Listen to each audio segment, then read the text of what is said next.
Hi guys, it's Alex from Lionspo. In today's video I'd like to share with you everything I know regarding masking in Color Tab in Davinci Resolve 17 to make your life easier. But first let me wish you great achievements in 2022. I hope that this year will ensure your success in everything you do. Here you can see my timeline with one of my videos to use it as a real-life example. In Davinci Resolve, masks are called power windows. You can find them in Color Tab down below, and from there you need to click on the window layout right here. Here you can find different shapes for different scenarios, but I usually use curve and circle. So tip number one, sometimes you need to put smooth line around human body or around subject. In order to do that, you need to put first point and put your second point, but second point you need to put without lifting your finger from your left mouse button. And then you can drag the line until you get the results you need. Then you create the second point, and if you click the point in between, you can see two lines which you can drag around to change the line sharpness. If at any time you would like to change only smoothness of one part of the lines, you need to hold Command or Alt on your keyboard, and then you can drag the line and it will change only this point. And then you can drag another one as you wish. There are two ways to set keyframes to your masks. The first one, if you click here, you can see character 1, 2, 3, 4. Each of the characters corresponds with notes in your note tree. For example, in our case, we need character number 4 because we created mask in our note number 4. I highly recommend using those keyframes only in case you, for example, need to manipulate your color of your power window over time. We can create our first keyframe right here in the beginning of the video, and then let's say we would like to change offset of our power window.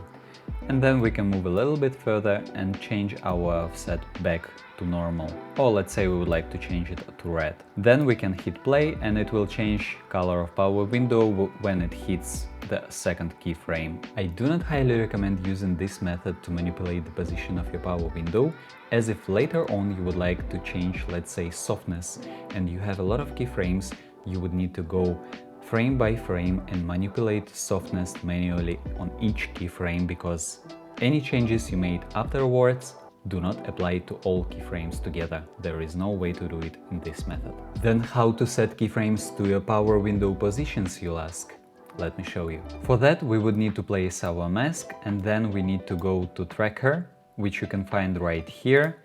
And here you can see to the right are two options, clip and frame. Clip applies changes to all keyframes at once, whether it's size, softness or position. But you cannot bind here the color change to a specific keyframe. For that, please use the previous method. Frame, on the other hand, applies changes only to current keyframe.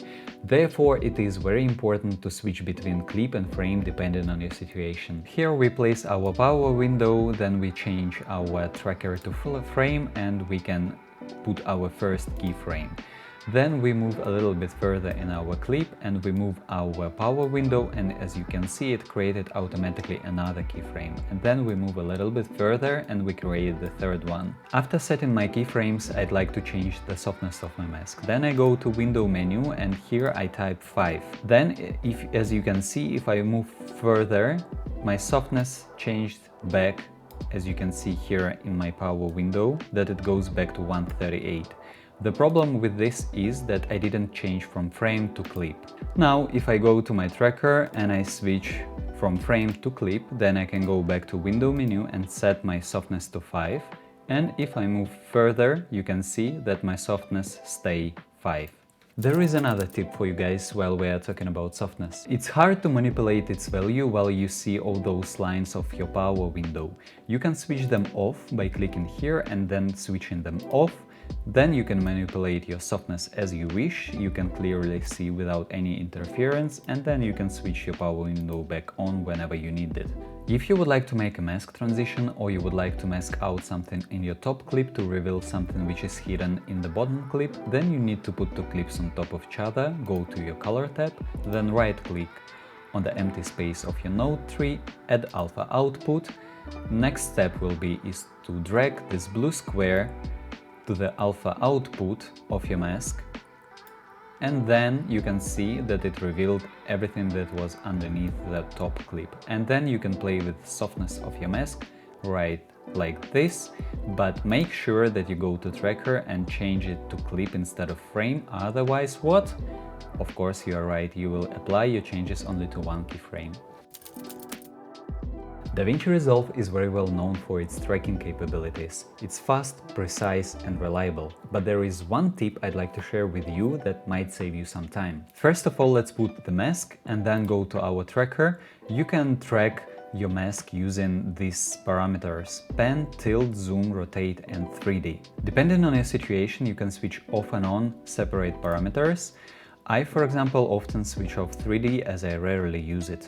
To get the best results as possible, I highly recommend you making your mask as small as possible and putting it on the place of the best contrast in your scene.